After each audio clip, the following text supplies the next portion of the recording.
Hi guys! Welcome back to my channel. My name is Angel and today I will be answering the most requested and most asked question on how to bring your dogs from the Philippines to the United States.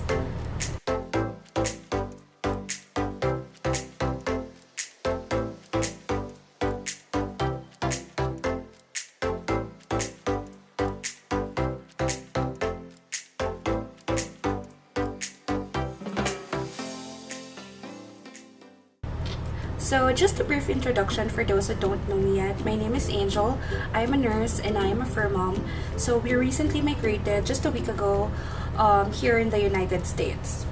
So today I would like to share with you the tips and ideas on how to bring your dogs to the United States sa gitna ng dog ban. So as you know, or for those who don't know yet, starting July 14, 2021, there is a temporary suspension or a dog ban that has been imposed by the CDC.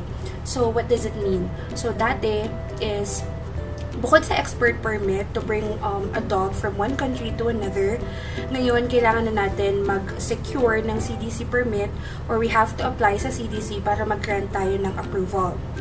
So here are the requirements you need to prepare if you're planning to bring your dogs with you here in the US.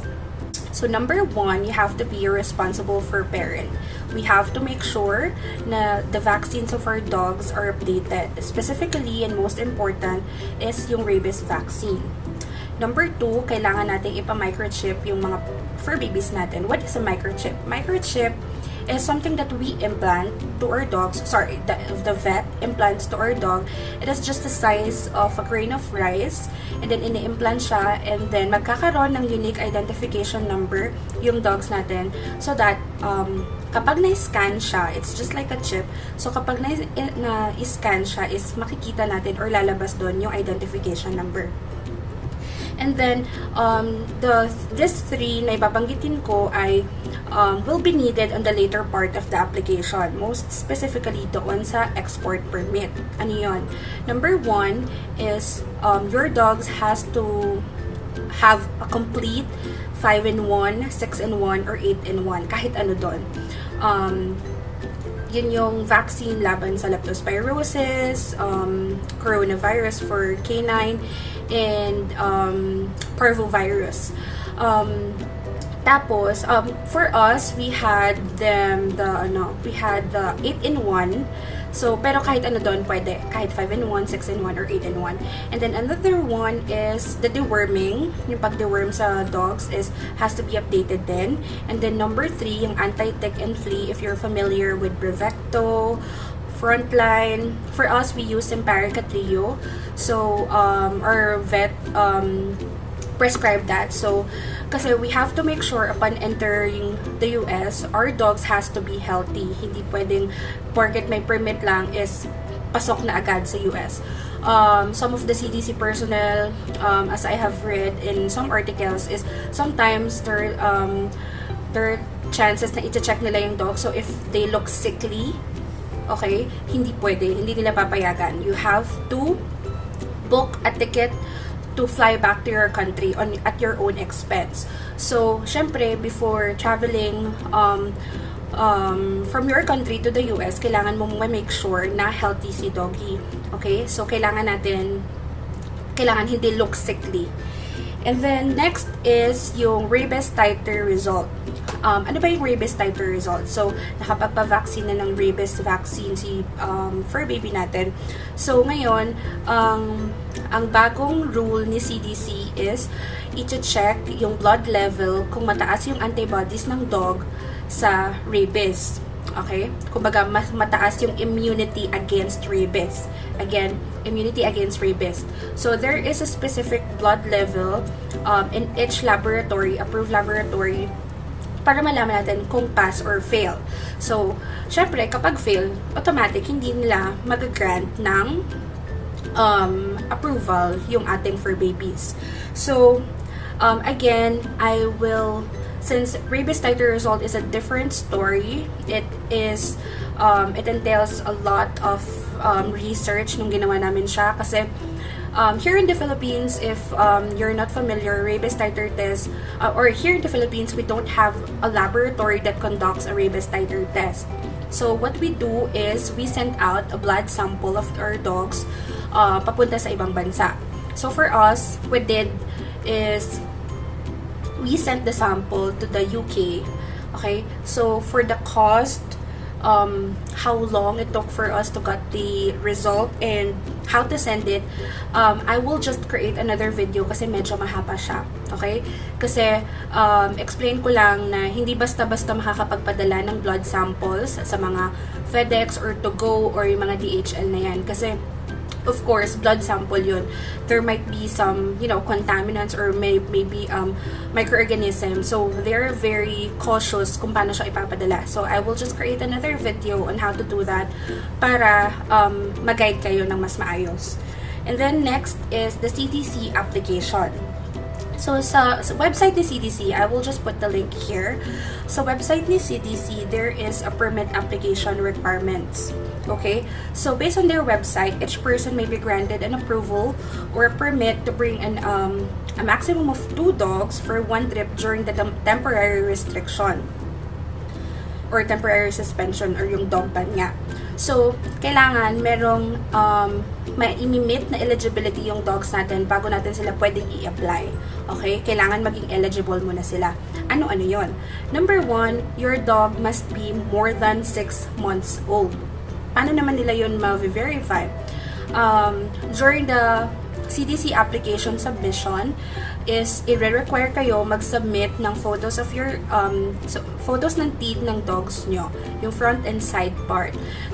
From then, ma-determine ng CDC kung ano yung age range ng ating dogs. Kasi 'di ba, makikita naman natin pag baby pa yung dogs is maliliit pa yung teeth nila, but when they turn into an adult dog is developed na. So from then, na-verify nila kung more than 6 months old na. And then next is, as I've mentioned earlier, kailangan microchip na yung dogs natin. Kasi yung microchip nga is a unique identification of our dogs. Okay, for us, we got our microchip from Pet Dentity. I will just put their page here. So, binili namin siya online. For Fifi, we bought it online and then have it implanted by her vet nung pandemic pa. And then, yung kay Momo naman is we got it from Kings Road Veterinary Clinic at Imus kasi dun yung vet namin when we moved to Imus.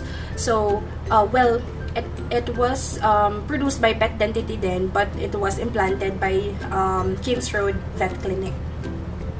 And then another one is to have a valid rabies vaccine certificate. So, ano naman yung rabies vaccine certificate? It is just a certificate na kukunin natin sa vet para patunayan na nabigyan yung dog natin ng vaccine. So, just go to your local vet and then request for it. For us, we got it from Kings Road. Kings Road is very knowledgeable on how to import dogs internationally. So, hindi kami nagkaroon ng hirap. Hindi kami nahirapan. Kasi they have their own format. Kasi, share ko lang doon sa rabies vaccine certificate, kailangan nandun yung brand ng vaccine, yung batch or lot number, yung expiration, and then when it will be the next vaccine due. And also, you need to include the owner's information, the name, the contact number, and the address. Ano pa ba? Yeah, the name of your dog, the microchip number, the color, the weight, and then, yeah, that's all. And kasi kailangan yun, kumbaga parang to certify na talagang the vaccine has been given to your dog. And then next is a valid rabies serologic titer test. Ito yung binabanggit ko kanina na rabies titer test. Again, as I mentioned, wala tayo sa Pilipinas na titer test, na laboratory na magko-conduct ng test na yon. So, kailangan natin siyang i-send out. So, please take note na merong approved laboratory na binigay sa CDC. Yun lang yung laboratories na pwede natin pag-sendan. If hindi doon gagawin yung titer test, hindi siya ma-acknowledge, hindi siya valid. Okay? So, again, I will make another video for that and I will give you a more in-depth tutorial on how to do that and how to send sample. Okay. So paano na? Ano nang next? Eligible naman yung dog ko. What will be the next step? So you have to be mindful and make sure na upon booking your flight to the US is you will be entering the approved 18 port of entry. Again, may 18 port of entry lang na approved sa CDC. For us, nag-land kami or nag-arrive kami sa Los Angeles, California nung pagdating namin dito sa US. So, isa siya sa mga approved port of entry. Based on the CDC guidelines, kapag hindi doon sa 18 approved port of entry is made-deny ng entry yung dogs natin and we have to send them back to the Philippines. Next will be the airline reservation. So, I have received a lot of questions on how to do it or kung anong airline, kung cabin ba, katabi ba namin, kung saan ba sila, cargo ba sila, kung may weight limit ba, kung paano ba magpa-reserve. So, I will be answering each of every questions that I have received from the Facebook, on my messenger, and sa TikTok app. So, number 1 is we flew using the Korean airline with connecting sa Delta. So, from Manila to Korea, Korea to LA is Korean Airlines kami. So, ano yung weight limit? If you check pet policy of different airlines, nagre-range lang ang weight limit para maging in-cabin ang dog to 7 to 8 kilos, including the soft carrier. So, I have exhausted everything, lahat ng pet policy, pinag-compare ko, gumawa ko ng list para lang ma-check kung papasok ba si Fifi and si Momo as in-cabin. So, unfortunately, they're mabigat enough para maging para hindi maisama sa cabin. So, nag-plan B na lang kami. So, since Fifi weighs around 10 kilos and Momo weighs around 12, so definitely hindi sila pwede in cabin. So, they're very strict. Korean Air specifically is very strict with that. So, your dog has to be around less than or 5 to 6 kilos kasi kapag bibili ka ng carrier sa Shopee, yung mga approved airline carrier, it weighs around 1 to 1.5 kilos. So, i-weigh kasi sila kasama yon. So, dapat, kapag nasa loob sila, 7 kilos lang. So, for Korean Airline, they are very good, they are very experienced, and very gentle on how to handle dogs. I have experienced it firsthand from pag-check-in sa kanila, pag-manually load sa kanila sa aircraft, and then hanggang makarating kami ng US is, I think, everything went smoothly. Kasi, unlike ng mga check baggage natin, although they will be put in the aircraft kasama ng mga check baggage, they were not loaded kasama ng mga bags. Hindi sila dumaan sa conveyor. So, what Korean Airline did is manually silang nilagay doon sa aircraft. So, and also, sinecheck kasi namin, they're very anxious kami kung paano sila i-load. Is what we did is talagang minonitor namin kung paano sila i-load. So, since nasa window seat ako, nakita ko kung paano sila inakyat. And sila yung pinaka-last just to, lessen the time na nasa loob sila noong cargo. So, sila yung last na niload. And then, very gentle naman yung mga staff ng Korean Air. And then, paano makapagpa-reserve ng seat? So, I would just like to give you a heads up. So, before booking your flight, might as well check with Korean Air if there is an available seat for your dogs. Kasi, if you're not familiar, Korean Air has designated allocation. May allocation lang sila kung ilan yung dogs nang pwede sa isang flight. I'm not sure kung ilan sa in-cabin, but I think less than 5 dogs in cabin and less than 5 ata din sa check baggage. So, to cut the long story short, you have to check with them if there's still an available seat for your dog. Kasi meron lang silang limit sa mga ina-accommodate na animals, live animals, sa isang aircraft. So for us, what we did is, nauna kasi naming binook yung flight. So, matagal na akong may flight papuntang US.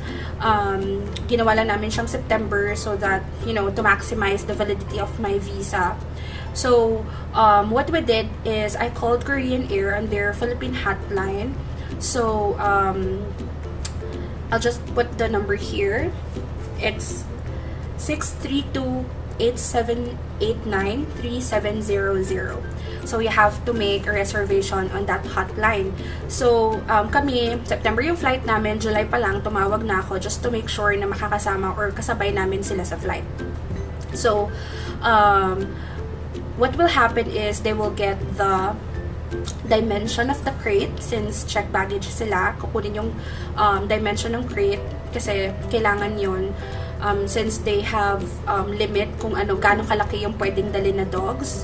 And then after that is we received an email. After an hour, I received an email of confirmation stating na approved na yung dalawang dogs namin as check baggage from Manila to Korea, then to Los Angeles, California.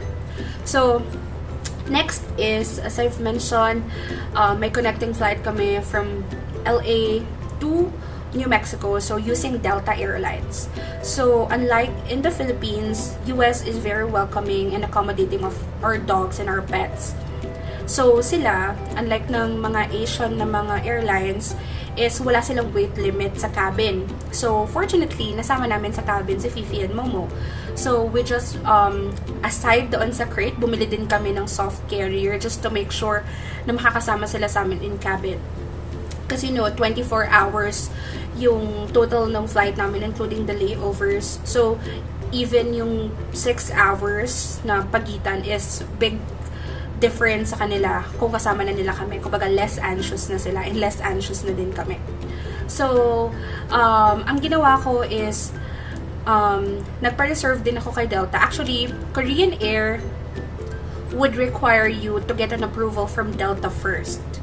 Okay? Kasi kumbaga parang kailangan mag-meet yung approval mo. Hindi pwedeng hindi ka approve kay Delta tapos magpa-approve kay Korean Air kasi connecting flight siya. Okay? So kay Delta, just a heads up, if you have big dogs, I'm afraid you cannot fly with Delta for domestic flights from US to US since they don't accept cargo or dogs as check baggage. They only accept them as in cabin. So your dog, kasi kailangan, although walang weight limit, your dog has to fit under the seat in front of you. So yung carrier na paglalagyan mo sa kanila, kailangan is mag-fit under the seat in front of you. So if you have big dogs, I'm afraid you cannot use Delta Airlines, but I'm just sharing our experience since ayun yung meron kaming, yun yung na-experience namin, yun yung alam namin. So again, Delta Airlines do not allow dogs as a check baggage, or they don't ship dogs or live animals as cargo. That's their current guideline. So paano naman kami nakapagpa-reserve kay Delta Airline? So tumawag din kami. They have local and they have international, but better for the local one kasi mas madaling makapagpa-reserve. So their number, put it here, that is 632-8841-0101. So again, if you've been planning to bring your dogs to the US and you will be using Korean Airlines and Delta Airlines as your connecting flight, please do reservation in advance, or better yet, bago ka pa mag-book ng flight, just to make sure nakasabay mo yung dog mo. And I think that would be all. I think that is everything that I would like you to know for now. Again, I will be making a separate video for the Rabies titer test, how the detailed step-by-step procedure, and then how to fill out CDC application, because that is another story to tell. Kasi meron siyang maraming, alam ko na maraming tanong sa mga isip nyo pag binuksan nyo yun, paano dito, paano ganito, kasi there are fields na you have to fill out na you need to fill out an US address and then US phone number. So what will you do if you don't have it? So next is yeah, I will be making another video as well on the documents and the requirements you need to secure 1 week before your flight. Kasi the CDC application is just the tip of the iceberg. So, kahit magkaroon na tayo ng, or kung after natin magkaroon ng approval from the CDC, is, we still have documents to secure para sa export permit naman, para sa airport. So, yeah, that would be all. If you have any questions, please let me know in the comment section below. And I will try to answer them as much as possible. So please bear with me if I am not able to respond to all of your messages and comments, because we're also trying to adjust here in the US, and I'm just using my spare time before I start my work as a nurse to make videos and to share tips and ideas on how to bring dogs to the US. So bye bye!